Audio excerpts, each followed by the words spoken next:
Good morning student, welcome back to our channel Prateek tutorials maths and science. आज की हमारी video बहुत ही महत्वपूर्ण है और यह है T ratios for some particular angle से रिलेटेड। आज हम छोटे छोटे ऑब्जेक्टिव टाइप के बहुत सारे क्वेश्चंस को लेकर आए हुए हैं इस चैप्टर से।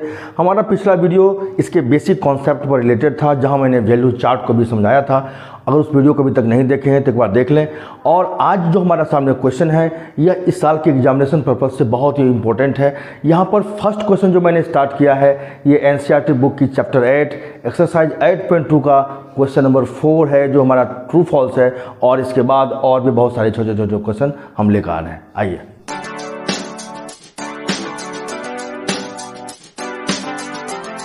स्टूडेंट्स, हमारे सामने कुछ ऑब्जेक्टिव क्वेश्चन हैं जो कि ट्रू फॉल्स से रिलेटेड है।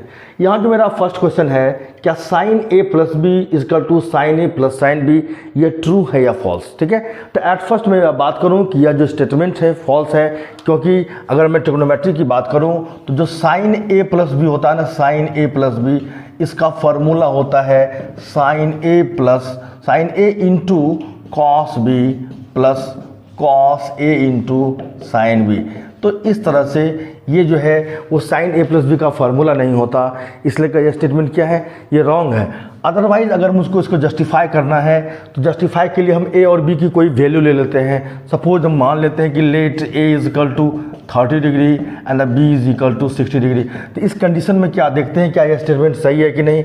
तो साइन ए प्लस बी की बात करूं अगर, तो साइन ए प्लस बी का मतलब क्या हो गया कि sine 30 degree plus 60 degree, that means sine 90 degree. और जो उसकी वैल्यू निकल के आती है, क्या आती है, वो आती है 1। अब मैं अगर RHS साइड की बात करूं जो है sine A plus cos B है ना, तो sine A means sine 30 plus cos B means cos 60।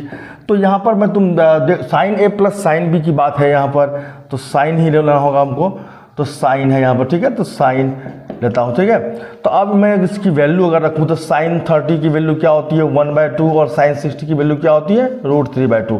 अगर ऐड करें इसे तो क्या रिजल्ट आएगा 1 प्लस √3/2।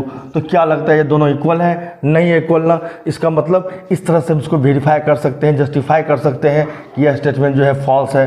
क्या है ये स्टेटमेंट फॉल्स है। तो इस प्रकार से जो मेरा पहला स्टेटमेंट है ना, ये फॉल्स है। क्या है ये मेरा फॉल्स स्टेटमेंट। ठीक है, ओके। अब मैं सेकंड की बात करूं अगर, कि the value of sine theta increases as a theta increases. क्या साइन थीटा की वैल्यू थीटा के बढ़ने से बढ़ जाती है क्या? तो मैं साइन थीटा की कुछ वैल्यू को दिखा रहा हूं तुमको। देखो साइन में अगर मैं साइन की बात करूं ना, इसकी जो 0 डिग्री की वैल्यू होती है वो क्या होती है 0 होती है। इसके 30 डिग्री की वैल्यू क्या होती है 1/2 होती है। 45 क्या होता है 1/√2 होता है। 60 क्या होता है √3/2 होता है। 90 क्या होता है 1 होता है। तो इन वैल्यूज़ को जरा गौर से देखो, क्या थीटा की वैल्यू बढ़ते जा रही है, 0 से बढ़ के 30 आ रही है, 30 से 45 आ रही है, 45 से 60, थीटा बढ़ रहा है मेरा, इंक्रीज कर रहा है।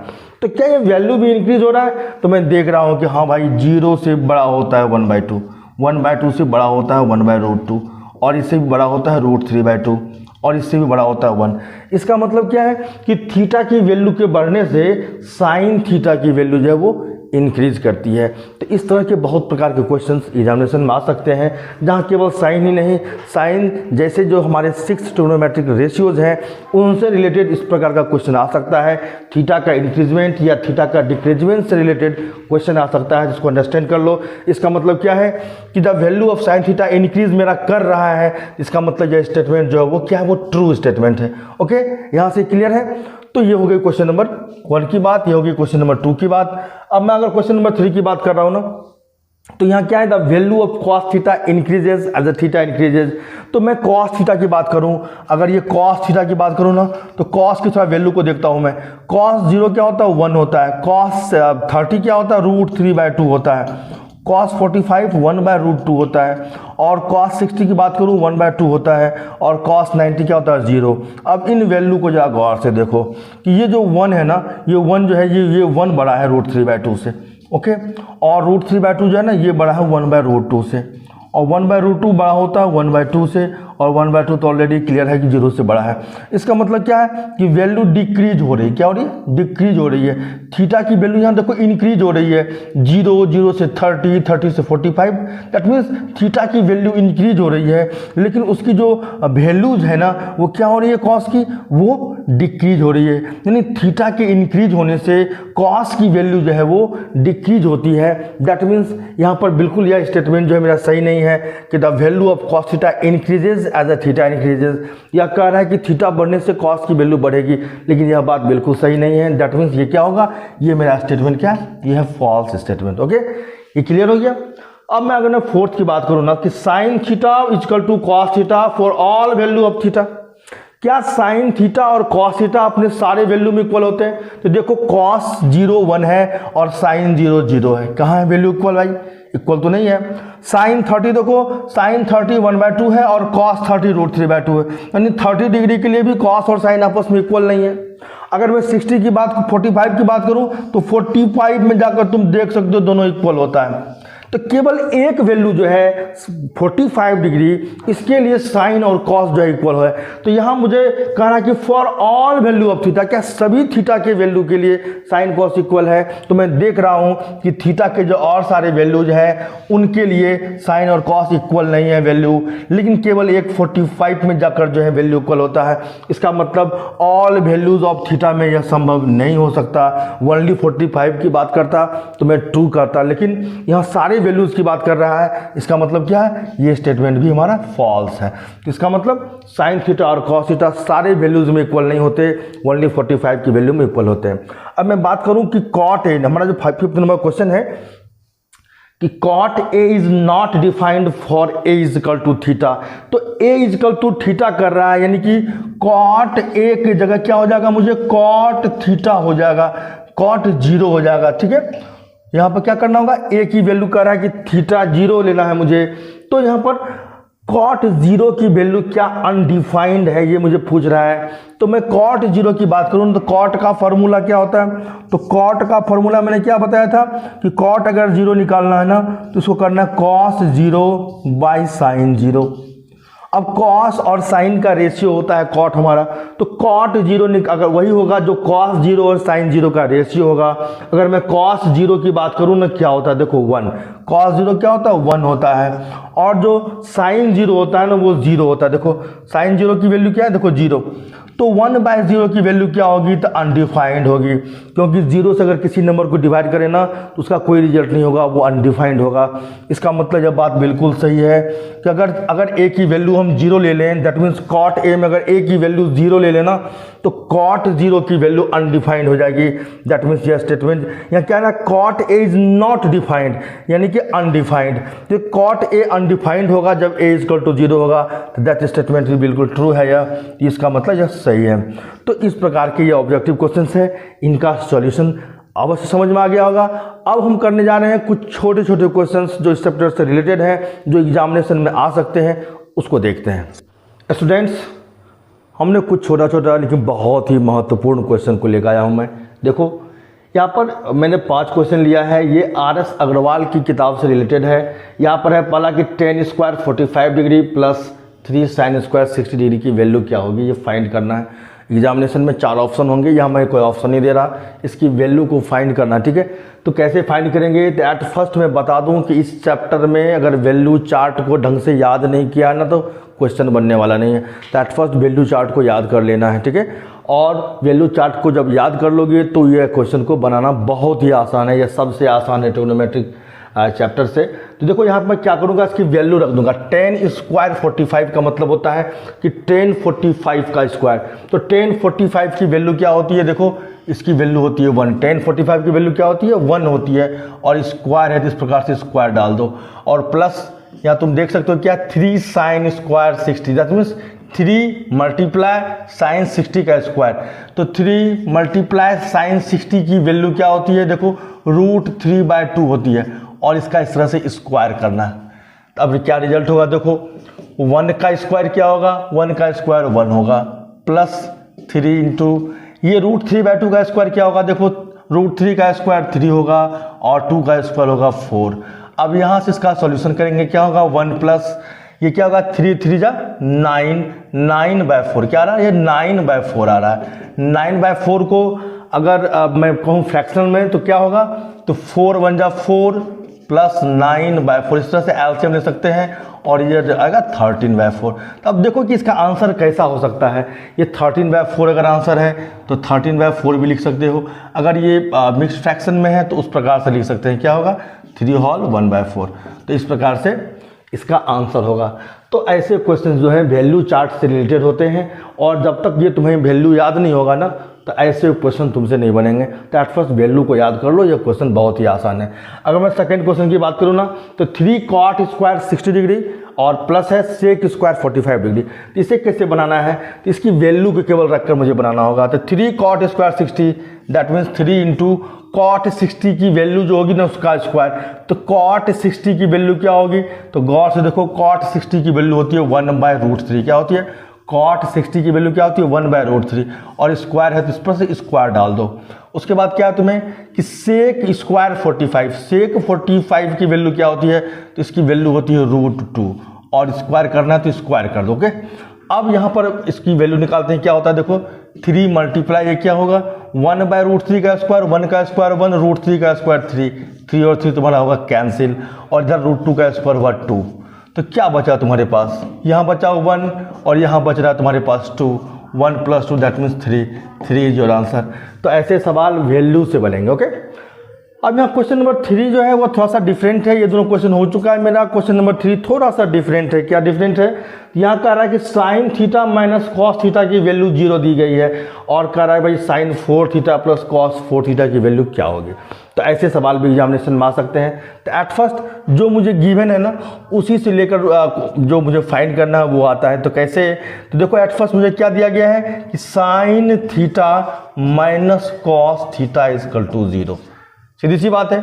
अब इस -cos θ को मैं अगर दूसरी ओर ले जाऊँ ना तो क्या रिजल्ट आएगा, तो यहाँ से रिजल्ट आएगा कि sin θ = cos θ। sin θ = cos θ, देखो -cos उधर चला गया है, तो sin θ = cos θ। तो अब मुझे वो बताओ, अगर तुम्हें वैल्यू याद है तो वैल्यू चार्ट कि थीटा का वो कौन सा वैल्यू है जिसमें sin और cos दोनों इक्वल होते हैं, तो तुम कहोगे 45 डिग्री सर। sin 45 भी 1/√2 होता है और cos 45 भी 1/√2 होता है। तो अगर थीटा 45 होना तभी केवल इक्वल होगा। इससे यह जो रिजल्ट आता है निकल कर कि थीटा की वैल्यू मुझे 45 डिग्री है। ओके, तो थीटा की वैल्यू फाइंड हो रही है कि 45 है सर, क्योंकि sin θ और cos θ केवल 45 डिग्री में इक्वल होते हैं। That means theta = 45। अब जो मुझे फाइंड करना है ना वहाँ थीटा की जगह मुझे 45 कर देना। देखो गौर से क्या हो जाएगा, ये हो जाएगा sin 4 45 degree and plus cos 45 degree, यहाँ पावर 4 है। ठीक है, तो अब इसकी वैल्यू कैसे फाइंड होगी, तो सीधी सी बात है, जो sin 45 की वैल्यू है ना उस पर पावर 4 डालना है, कि वैल्यू क्या होती है 1/√2, और इस तरह से पावर 4 डालना है, प्लस cos 45 भी क्या होती है 1/√2, तो इस पर पावर इस तरह से 4 डाल देना है। रिजल्ट क्या होगा, 1 को कितने बार मल्टीप्लाई करो क्या होगा, रिजल्ट 1 ही होगा, और √2 को अगर 4 टाइम्स मल्टीप्लाई करोगे ना तो ये 4 हो जाएगा। क्या हो जाएगा 4, उस तरह से ये क्या होगा 4, और the sum of 2 quarter is half. अगर 2 क्वार्टर को ऐड करते हैं क्या रिजल्ट होता है, हाफ हो जाता है। ओके, तो इस प्रकार से हम देख सकते हैं कि हमारा जो क्वेश्चन है sin 4 45 degree plus cos 4 45 degree, इसकी रिजल्ट क्या है मुझे 1/2, यानी हमारा यह सॉल्यूशन हो गया है और इसकी वैल्यू निकल कर आई है 1/2। ओके, अब मैं क्वेश्चन नंबर अपने 4 की बात करने जा रहा हूं। जो हमारा क्वेश्चन नंबर 4 कर रहा है कि sec θ + tan θ = √7 and find the value of sec θ - tan θ।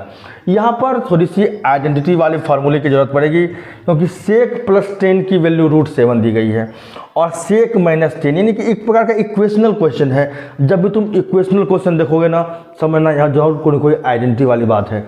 तो sec और tan की आइडेंटिटी क्या होती है, तो मैं तुमको लिख देता हूँ यहाँ पर कि वी नो दैट, क्या है भाई हमारी आइडेंटिटी क्या होती है कि sec square theta - tan square theta = 1 होता है। ये है sec और tan के बीच आइडेंटिटी कि sec square theta - tan square theta की वैल्यू क्या होती है 1 होती है। अब तुम देखोगे गौर से थोड़ा सा कि यह है A square minus B square का फॉर्मूला। और A square minus B square का क्या फॉर्मूला होता है भाई, बताओ। A square minus B square का क्या फॉर्मूला होता है, तो A plus B into A minus B, तुमने पढ़ा होगा, ठीक है। तो अब ये sec square theta minus tan square theta है, तो क्या लिख सकता हूँ मैं इसे लिख सकता हूँ sec theta plus tan theta into sec theta minus tan theta, okay. तो ये वैल्यू निकल के आ रही है मुझे 1। अब तुम देखोगे कि ये मैंने ए स्क्वायर माइनस बी स्क्वायर के फॉर्म पे लाया है इसको। तो अब तुम देखोगे कि सेक प्लस 10 जो है ना, इसकी वैल्यू मुझे √7 दिया गया है। तो सेक प्लस 10 की जगह मुझे क्या करना होगा, √7 डालना होगा इसकी जगह, √7 इंटू, और ये क्या है, sec theta minus 10 theta, okay. और इसकी वैल्यू आ रही है 1। तो अब इस √7 को उधर कर दो तो क्या रिजल्ट आने वाला है भाई, तो सेक थीटा माइनस 10 थीटा जो है ना, इसकी वैल्यू 1/√7। गौर से देखो 1/√7, ये √7 उधर डिवाइड में जा रहा है, और यही तो मुझे फाइंड करना था, सेक माइनस 10 की वैल्यू क्या होगी, सीधी सी बात है 1/√7 होगी। तो इस प्रकार से ऐसे सवालों को सॉल्व किया जाता है, ओके। अब कुछ इस तरह के डिग्री वैल्यूज वाले सवाल होंगे तुमको, जहाँ पर कि 10x + 30 = 1 या कोई और भी वैल्यू हो सकती है, और x फाइंड करना होगा, जहाँ पर थीटा के अंदर काम करना होगा। यहाँ थीटा में से किसी की वैल्यू फाइंड करनी है, तो मेरी बात को ध्यान दो, जब भी तुम्हें थीटा की वैल्यू फाइंड करनी है या थीटा के अंदर x, y, z एवरीथिंग है उसकी वैल्यू फाइंड करना है, तो वहाँ एक ही काम करना है कि दोनों तरफ जो है सेम ट्रिग्नोमेट्रिकल फंक्शन होना चाहिए। जैसे इधर अगर 10 है ना, तो इधर भी 10 लाना है मुझे, ताकि ये 10 कैंसिल हो जाए। तो अगर तुम दोनों तरफ बराबर ले आते हो ना ये ट्रिग्नोमेट्रिकल फंक्शन, तभी तुम थीटा की वैल्यू फाइंड कर पाओगे। तो एट फर्स्ट देखो ये क्या लिखा हुआ है कि 10x + 30 जो है ना, वो इक्वल है 1 के। तो अब ये देखना है कि अगर इधर 10 है तो उधर भी मुझे 10 लाना है, ताकि थीटा की वैल्यू आएगी।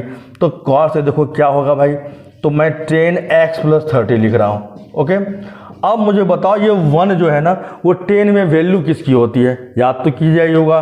तो 10 में किसकी वैल्यू होती है, तो 1045 की होगी सर, वैल्यू जो है वो 1 होती है। तो 1 की जगह मुझे क्या करना है, 1045 करना है। अब देखो दोनों तरफ 10 आ चुका है ना, 10 हमारा कैंसिल हो गया, जैसे काटना मत, बस 10 कैंसिल हो गया। तो क्या रिजल्ट बचेगा मुझे, गौर से देखो, तो x + 30 की वैल्यू जो है ना, वो 45 आ गई। x + 30 की वैल्यू क्या निकल के आएगी, 10 के कैंसिल होते ही x + 30 = 45। यहाँ से हम आसानी से x की वैल्यू फाइंड कर लेंगे, जो होगी 45 degree minus 30 degree, and finally x की वैल्यू आएगी 15 डिग्री।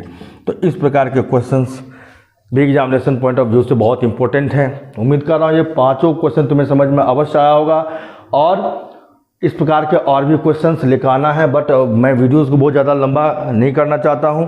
तो अब मिलेंगे अगले वीडियो में। इन सभी क्वेश्चनों को तुम लोग कॉपी कर लो, और ऐसे ही क्वेश्चनों की प्रैक्टिस भी करना जो इसी से रिलेटेड होंगे। That's all.